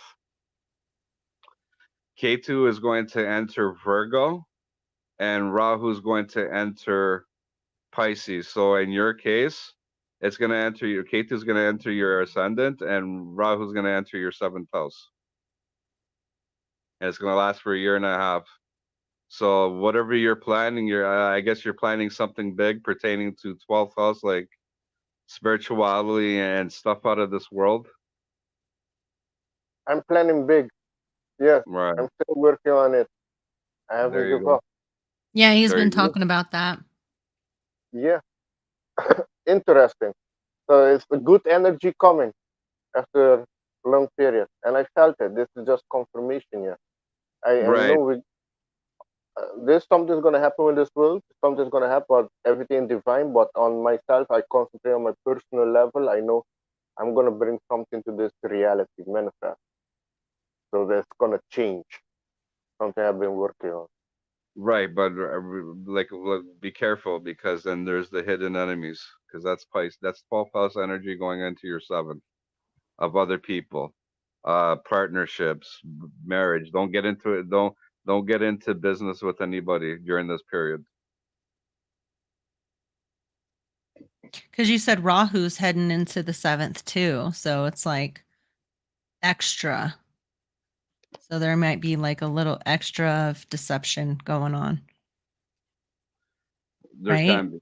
There can Or be. would that more mean, well, yeah, Rahu, yeah. Well, don't forget, 6th house is open enemies and 12th house is hidden. 12th house is also deception, Pisces, illusion. So that's why I'm saying be careful with like who you interact with.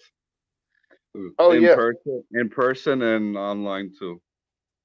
Because even you're online. completely right. You're completely right. I got that uh, energy that I have to like be like on not high alert, but just be don't just go with let's say new people or try to do. You have to know the person good because they could be have a mask on, false mask, you know, Mhm. and waiting for the time to attack or do something stupid shit. I don't know. But yeah, deceiver, people that deceive. Yeah. So no, you're right. You're right. That's why I think also maybe I use my social media mostly to spread information. Although now I have been spreading nothing, posting nothing because yeah, they've taken all of it down. But yeah, I felt like I have it just to when the time comes start spreading things, and we'll see. But Okay, yeah, I have to also be on down low. That's the thing. It has to be balanced. I understand. now here's the caution in general. What about the people that have Pisces in their ascendant and Ketu in the opposite? Rahu in the ascendant makes the person fucking self-absorbed. So as you're gonna become more selfless and put your energy towards other people pertaining to 12th house stuff, it's gonna be the opposite for those who have Pisces ascendant. Because when Rahu or the north node of the moon goes into the ascendant and to the ascendant, I don't care whatever sign it is, doesn't matter if it's Virgo, Cancer, Leo, or whatever. Rahu in the ascendant makes the person self-absorbed, and then Ketu causes in the 7th house causes these people to become detached from others. But that's not your case because your case is you got the opposite. Your Virgo's in your ascendant and Rahu's in your 7th house. Interesting how it works. So if you have it's literally the opposite effect of it, and if you have it. It's gonna affect different people differently depending on where they are in the chart. So when you guys were talking, Elderberry pulled some cards and he pulled the coyote card and the antelope trickster and the selfless giver. So the trickster and the selfless giver, which is just what you guys were talking about. Interesting. Yeah, Right. very. So the most likely those cards are for Alex. Mm-hmm. Am I right or am I Mm-hmm. wrong, Barry? No, I think you're right. The antelope, the trickster. I have to be careful with trickster because I will be a giver, helping, and some people they don't want your hand, they want the whole arm. Lol. You give them a hand, they want the whole arm. Yeah, I can understand that. Yeah, it's going to be a challenge. Things have to be challenged. It's another challenge. I ask for it, so yeah, I have to just go forward, face it. Yeah, Life is always a challenge, no matter what. Doesn't matter. yes, it is. So this is So interesting. it's interesting how astrology works and if influence has a different influence on different people. For you, selfless, but to those who have the opposite with Pisces in the ascendant and K2 in the 7th house, this is so selfish. Me. And then especially if you got Piscean energy with the the dreaming, the imagination, the illusions. Like you're the shit or something like that. You know what I mean? Like self-deception. Hmm. Mm-hmm. Hey, you know. Oh, sorry. Go ahead. Remember, seventh house and first house is an axis, AXIS. K2 can't see shit because it's the tail, but Rahu sees the seventh house. So Rahu from the ascendant is telling the seventh house, I'm gonna make this person all about me, me, but because you can't see shit, I'm telling you what I'm doing.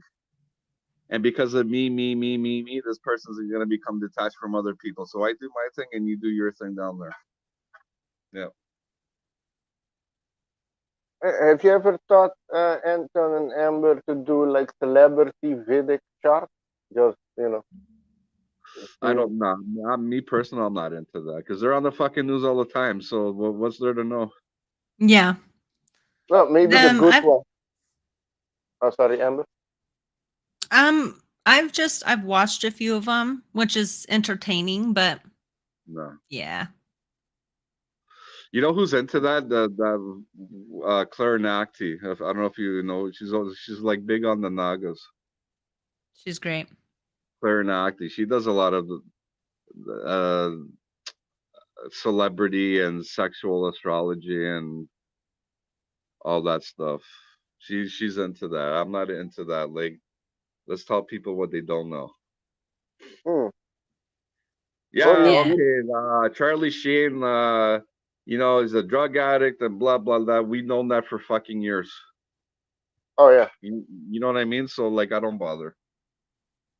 Yeah. yeah, Yeah, yeah. I don't bother. For me, that's not. I mean, it doesn't entertain me. Like, tell me something that I don't know. Then I'll Well, be maybe entertained. a segment then, well, from strange people or the people Pierre Lepure, the one that's if he is really good for Canada, or also people in the chat. Test the people in the chat because you don't know them, and you're gonna test. You and Amber can do things like that. That Well, would be cool. yeah, Oh, we can do that every once in a while. But Yeah. everyone here. Okay.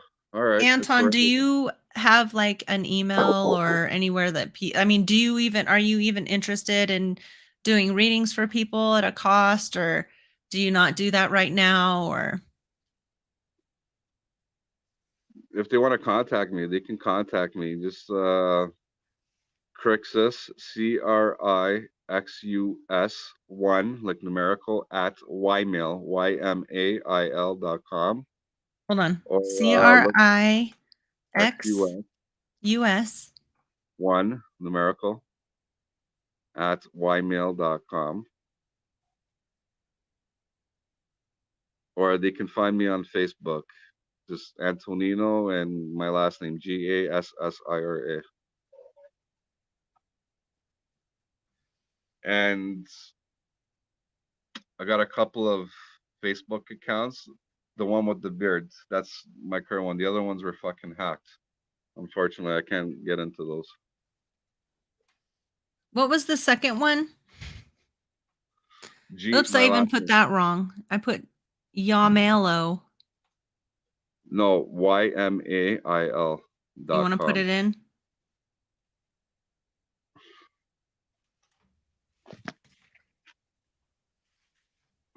Hold on. And then Okay. also Alex, you put yours in there too.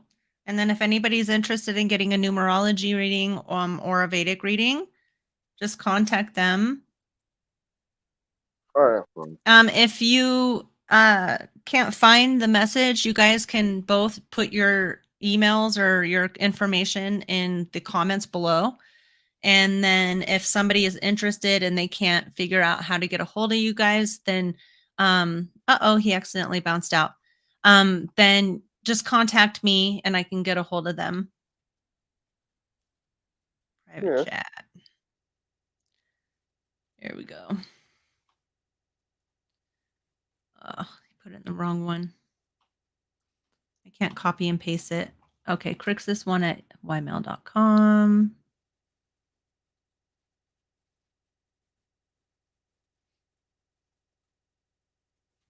You hear me? Yeah. Alex, you still use Facebook, right? Yes, Okay, if you don't mind, because I'm on my phone, right? You yes. just go to my Facebook profile and copy the thing on the The browser. profile. Yeah. Yeah, copy, paste it into the main chat, and then they can add me there on Facebook if they want to. Okay. If anyone wants Gonna, to add me on Facebook, I can't do it from my phone. Like I just got kicked. I tried that and I was like, what am I doing? yeah. I kicked It's Yeah. so myself. weird. I can't delete my comment. I It's got my it. channel. How come I can't delete my comment? That's weird. Yeah, right there. The one at the bottom, Crix is one at ymail.com. That's mine.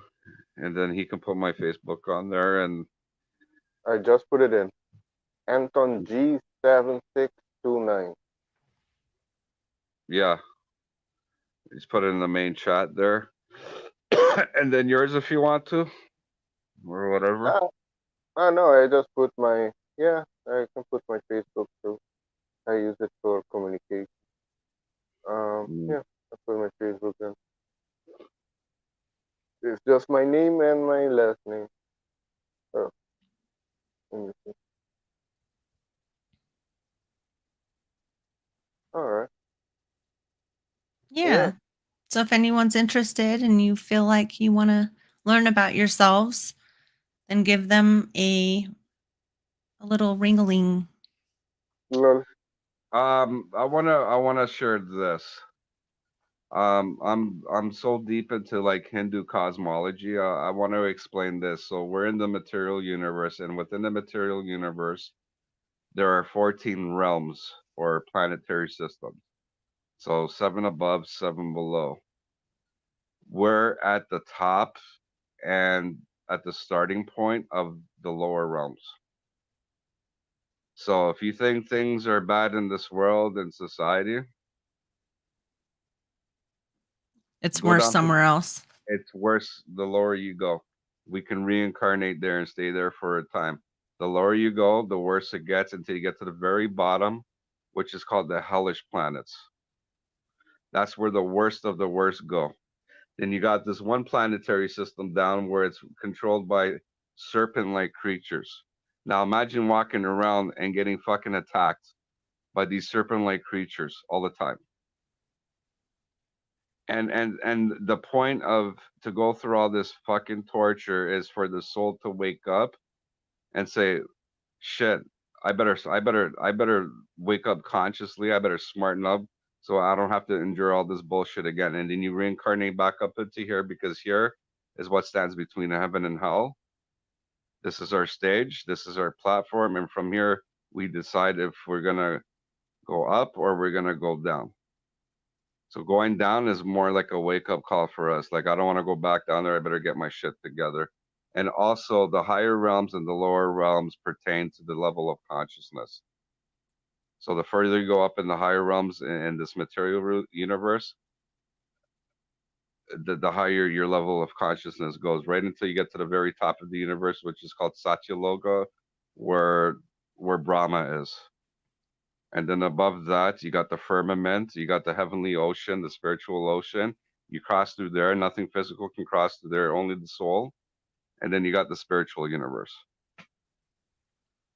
Yeah, it's kind of similar to what I was hypothesizing earlier. Yeah. Alex, did you put yours in the chat here?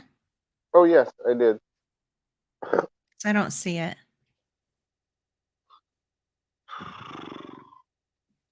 Oh, I'm yes, getting I put tired. it. My eyes are very, very bloodshot right now. No, it's good. Yeah, no, I put it in the chat for, okay, just Okay. contact me through the Facebook, or Facebook YouTube channel.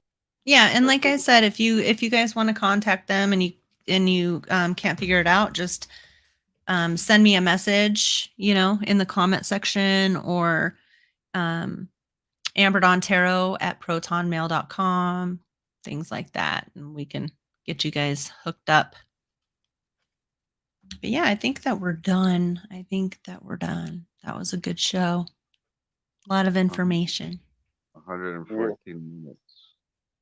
That's almost 2 hours. Yeah, almost 2 hours. It's been a while. It's been a good time.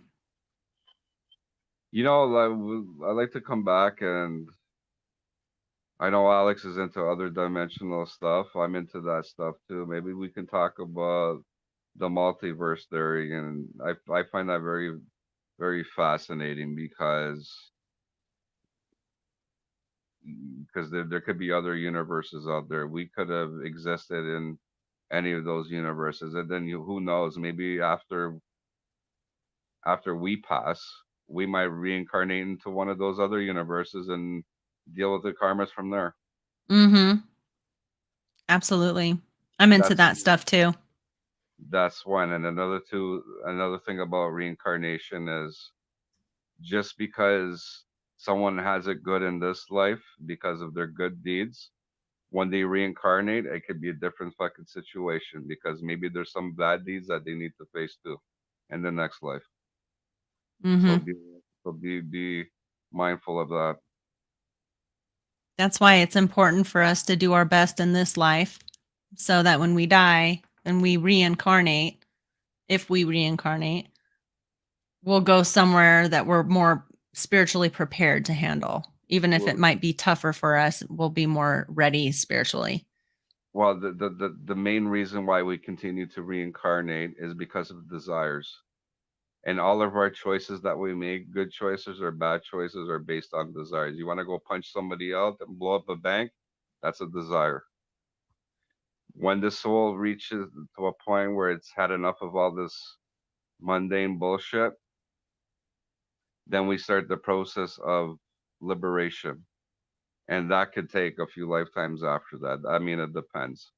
I mean, if you have, see, there's that possibility that you can have a shitload of good deeds from past lives that you haven't exhausted yet, and that possibly in the next life you will be given the chance to exhaust all of those good karmas, do good for the world and for society, and maybe possibly you can attain your liberation in the next life. I mean, it depends on your deeds. I mean, if your good deeds outweigh the bad, then that's a bonus. But here's the other thing about karma: our good deeds does not cancel out the bad deeds, and the does not cancel out the good. We have to face.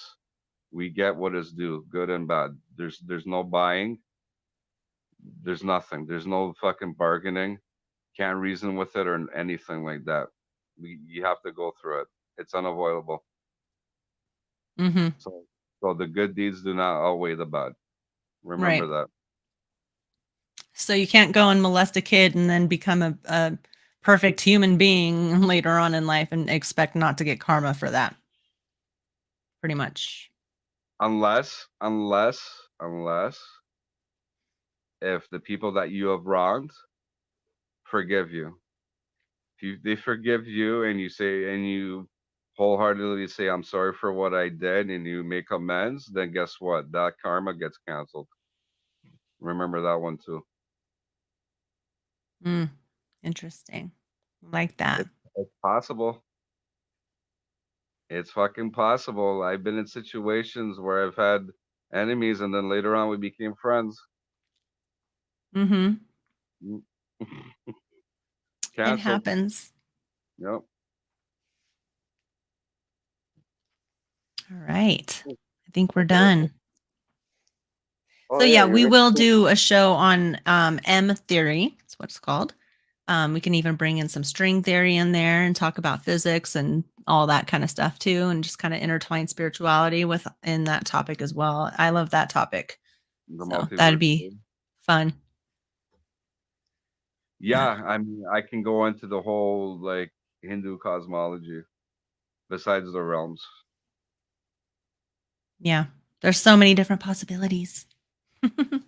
But thanks guys for joining me. It's awesome to be back on this channel. It's been a while since I've been with you guys and done a live with you guys, so I appreciate you joining. And I appreciate everybody in the chat joining. And if you're interested, go ahead and subscribe, press the like, and peace out.